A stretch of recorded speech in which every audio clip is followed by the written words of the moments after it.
Hello tout le monde, j'espère que vous allez bien. Cette fois-ci, retrouvez-moi en Namibie où je suis restée une semaine pendant mes 17 jours au sud de l'Afrique où après avoir atterri à Johannesburg, j'ai rejoint quelques jours après Windhoek, la capitale de la Namibie. Voici mes braids. J'étais tellement contente, la coiffeuse a trop géré. Donc, le premier jour, je suis restée à Caméléon Backpackers, qui est un hostel, pendant 2 jours. Et le troisième jour, je suis allée faire le tour. Donc, j'ai réservé le tour sur African Budget Safari et le guide touristique était Caméléon Safari. Alors, on est parti de Windhoek, il y avait 3 autres personnes avec moi, plus le guide. Et en fait, on dormait dans des tentes. Ça m'a coûté 450 €, mais j'ai payé en rand, la monnaie de là-bas. Et j'ai dû réserver le matin le sac de couchage puisqu'on dormait vraiment dans des tentes de camping classiques de place où on vivait avec les animaux. C'était une expérience inoubliable. Donc on a été le matin directement chercher à manger dans un supermarket. Donc c'était le guide qui l'a acheté vu que c'était pris en charge entre guillemets, vu que c'était un all-inclusive tour. Et en fait, il faisait à manger tous les jours pour nous. Donc là, voilà le premier pique-nique.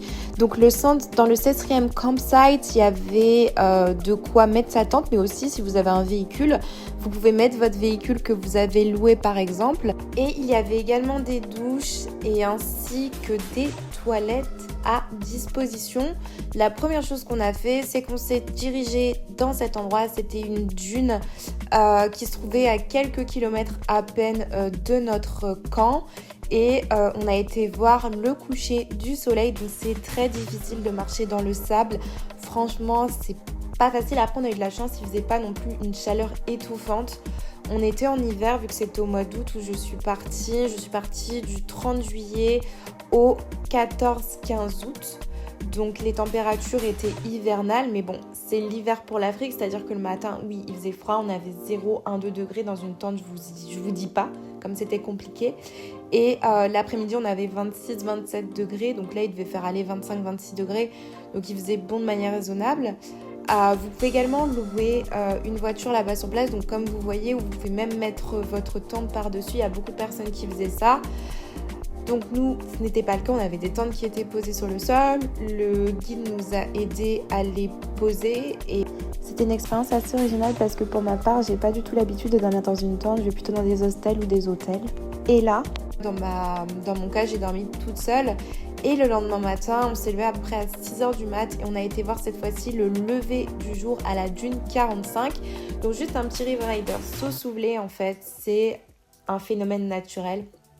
C'est la raison pour laquelle vous voyez cette dune qui est assez sombre de couleur et qui est très bien façonnée dans le sable. On va pas se mentir, c'est juste somptueux. C'est lié d'un phénomène naturel et c'est aussi du sable et de l'argile. Donc la couleur, ça s'explique par le fait que c'est des vieilles dunes, des anciennes dunes. Et vous voyez comme c'est somptueux. Donc là, on a pu profiter de cette belle vue, de ce beau lever du jour. Et en plus de ça, on a eu un petit déjeuner préparé par notre guide. Il nous avait fait une omelette avec du bacon. Enfin, franchement, il gérait, c'était vraiment très très bon. À la suite de cela, on a été rejoindre un autre endroit pour aller à Dedvlé et on a pris un buggy. C'était à peu près 5-6 km, quelque chose comme ça en buggy. Donc nous, pour notre part, on a fait le chemin le plus facile. Donc c'était 1 km de marche. Il n'y avait pas forcément de dénivelé, contrairement à ce que vous avez vu hier ou encore ce matin où c'était vraiment très très très dur d'aller au top de la dune. Et en fait, on a marché après 1 km. Donc là, vous voyez, c'était l'endroit où on était pour voir Dedvlé. Dedvlé, c'est très connu puisque c'est des arbres qui datent il y a très très très longtemps mais qui ont survécu malgré la chaleur. Et c'est somptueux, il n'y a pas d'autre mot. Donc après, ce que je peux vous dire également par rapport à ça, c'est que c'est l'un des endroits les plus photogéniques de Sossouvlé et à proximité de Sesriem. Pour la simple et bonne raison que vous voyez une photo de cet endroit partout dans les réseaux sociaux.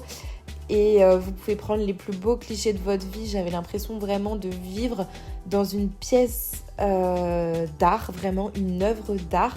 C'est magnifique, vous voyez. Enfin, Il n'y a pas d'autres mots. Après, par contre, il y a beaucoup de chances qu'il y ait des personnes derrière vous qui fassent également des photos. Mais voilà, vous avez le temps de prendre des photos. Et pareil, au niveau de la température, on était sur du 26-27 degrés. Donc, c'était assez supportable. Donc moi, ce que je vous conseille, contrairement à ce que j'ai pu faire où j'ai passé 3 jours au Saut-Souvelay-Tours et que j'ai fait un camping, c'est que je vous conseille peut-être de louer directement une voiture sur place avec une tente et de faire un road trip pendant 15-21 jours en Namibie. Il y a tellement de choses à faire, vous avez de quoi faire, c'est le cas de le dire. Vous avez également un safari qui s'appelle Etosha, que je n'ai pas fait parce que j'avais pas trop de temps, je suis restée qu'une semaine. Donc là, vous voyez, c'est le Sesriem Canyon. Donc, à l'époque, c'était en fait une rivière qui passait par là sur 1 kilomètre. Et en termes de profondeur, on est sur 30 mètres de profondeur. Donc vous voyez, c'est un peu coloré. Et en plus de ça, il faisait très très beau quand on y a été. Qu'est-ce que je peux vous dire de plus sur la Namibie ? Franchement, l'accueil des personnes, des Namibiens a été juste extraordinaire. Moi, j'ai énormément apprécié mon voyage là-bas. J'ai rencontré plein de personnes super sympas, que ce soit des étrangers, donc des touristes, ou même des personnes locaux de là-bas. Et ce que j'ai aimé, c'est vraiment le côté dynamique de toutes ces personnes-là. Et ils sont là à aller vers les touristes. Et c'est vraiment un plus. Et puis de voir comment le pays se développe petit à petit, ça fait plaisir parce qu'on sait qu'il y a encore beaucoup de pays d'Afrique qui peinent à se développer. Je vais pas débattre sur le sujet là, mais voilà, on va rester sur cette fin-là. Et si vous avez des questions, franchement, n'hésitez pas à les poser en commentaire. Voici le petit barbecue de la dernière soirée. Et là, on plie les bagages pour retourner à Windhoek. Et me voilà pour de nouvelles aventures au sud de l'Afrique.